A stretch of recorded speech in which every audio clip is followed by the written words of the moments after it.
Olá, gente. Pessoal, a sarcoidose, ela também é uma doença granulomatosa não infecciosa, tá bom? Também é considerada um diagnóstico de exclusão, tá, gente? Bom, vamos lá. A sarcoidose, então, ela acomete muito mais mulheres do que homens, tá? Então, assim, muitas variantes da sarcoidose são exclusivas praticamente só em mulheres. Ela comete numa razão ali de até 8 mulheres para cada homem, tá bom? Ela é uma doença muito multiorgânica, gente. Então, assim, o granuloma sarcoídico, ele pode estar em qualquer lugar, tá bom? Então, ele pode cometer sistema nervoso, tá? Ele pode cometer sistema de condução cardíaca, por exemplo. Ele pode se manifestar com linfonodomegalia, mas todos por esse substrato histológico de um granuloma sarcoídico.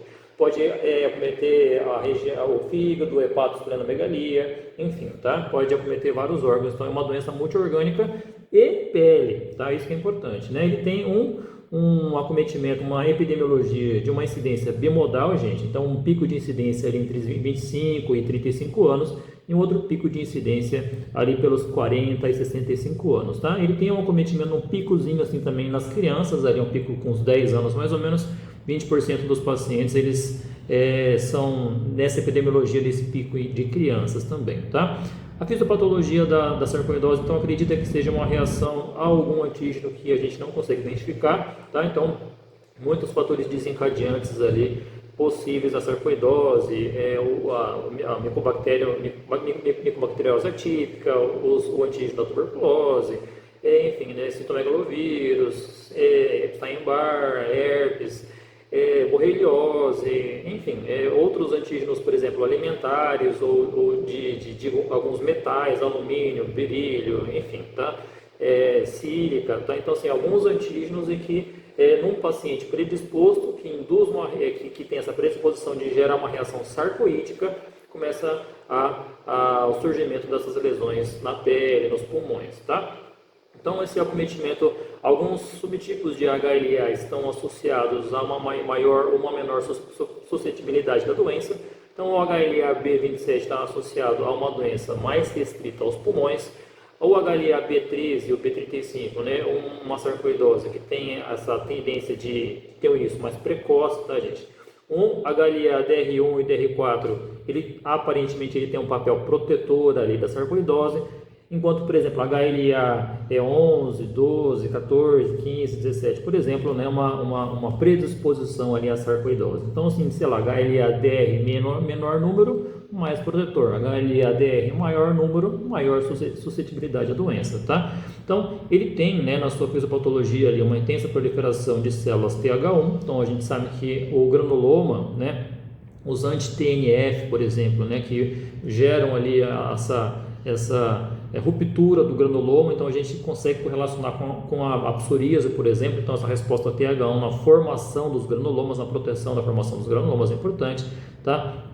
E as interleucinas TH1 dependente, né? Interleucina 2, interferon alfa. Então, a gente sabe, por exemplo, que algumas circunstâncias que tem um aumento de interferon, por exemplo, pacientes com hepatite C, né, em tratamento com interferon ribavirina, desencadeando lesões de sarcoidose, tá? Então, ele pode desencadear a doença, então, reações adversas aos antígenos, né? Então, a gente sabe que ele tem essa relação inversa entre tuberculose e sarcoidose. Então, quanto maior a incidência de tuberculose, menor a incidência de sarcoidose.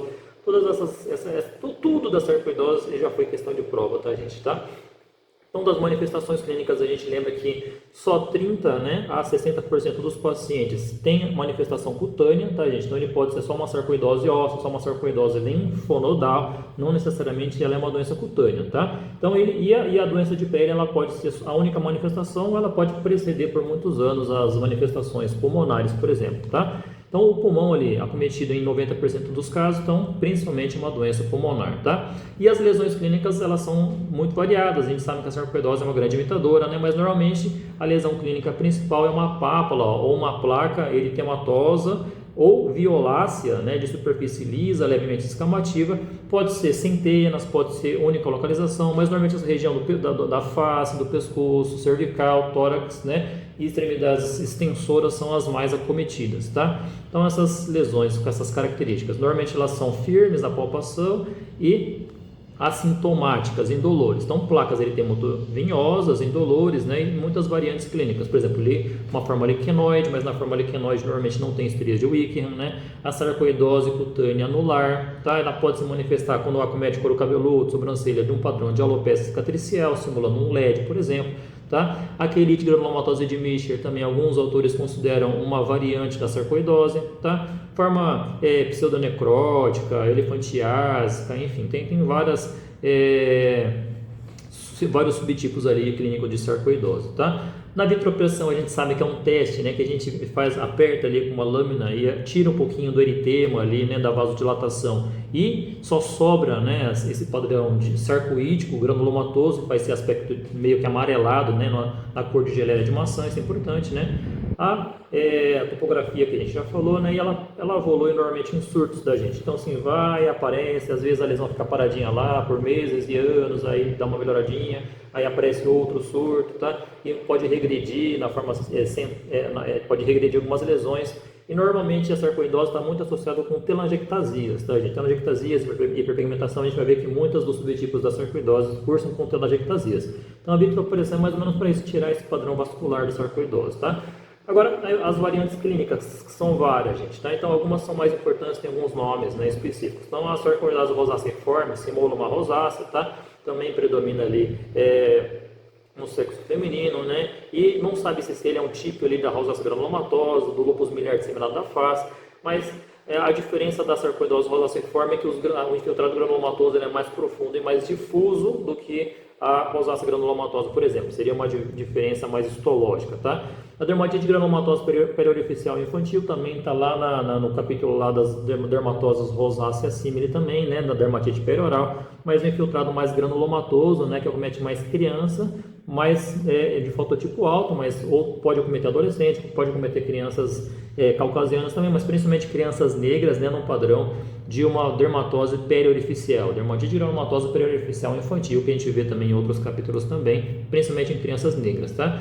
A sarcoidose angiolopoide, né, que também ela predomina praticamente exclusivamente em mulheres, acomete essa região nasopalpebral, né, do dorso nasal e cursa com essas lesões infiltradas, bem delimitadas, nesse aspecto de borracha, de consistência de borracha, tá, gente? Tudo isso questão de prova também, tá? O lúpus perno, lembrar que perno, né, de extremidades geladas, então pontinha de nariz, orelha, tá, bochechinha, ali na foto, tá vendo? Dorso de mãos, pontinha de dedos, né? Essas lesões eritemoto-venhosas, né, que podem evoluir com umas cicatrizes atróficas, isso é importante também, tá? Então, telangiectasias do lúpus perna, nasal, lóbulo de orelha, né? Evolui com essas cicatrizes atróficas, então ele pode desfigurar o paciente, o lúpus perna, tá?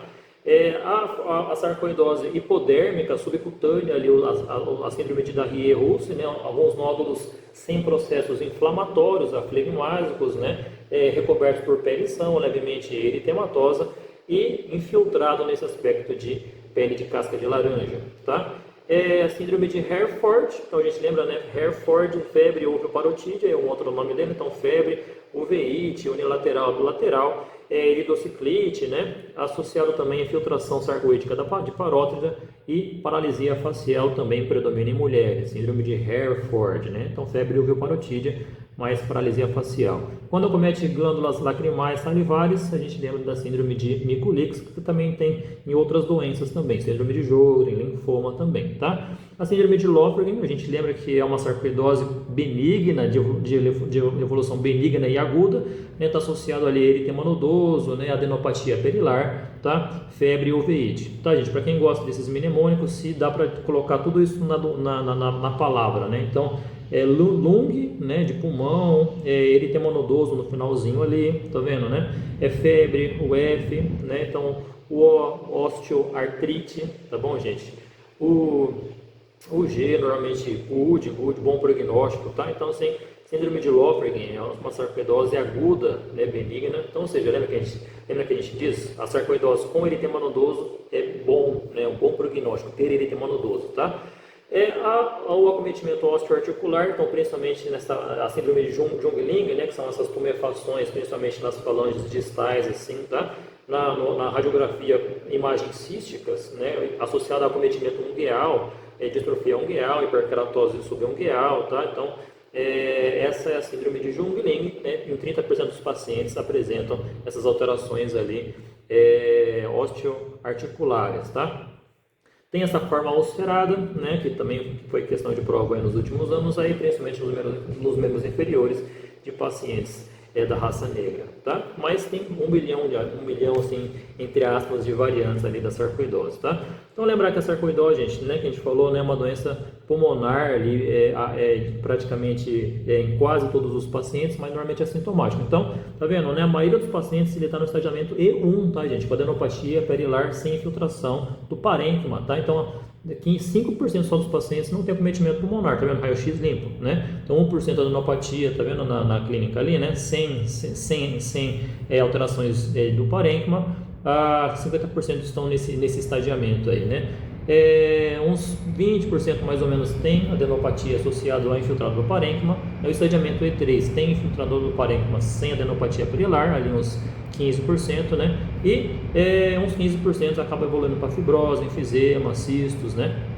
Que é o estadiamento pior, o pior estadiamento, o estadiamento mais avançado da sarcoidose pulmonar. Tá? Então, normalmente o paciente evolui assintomático, né? Ou com acometimento pulmonar depois com melhora espontânea dos sintomas, mas 15% pode evoluir com fibrose, enfisema, presença de cistos pulmonares. Beleza, gente?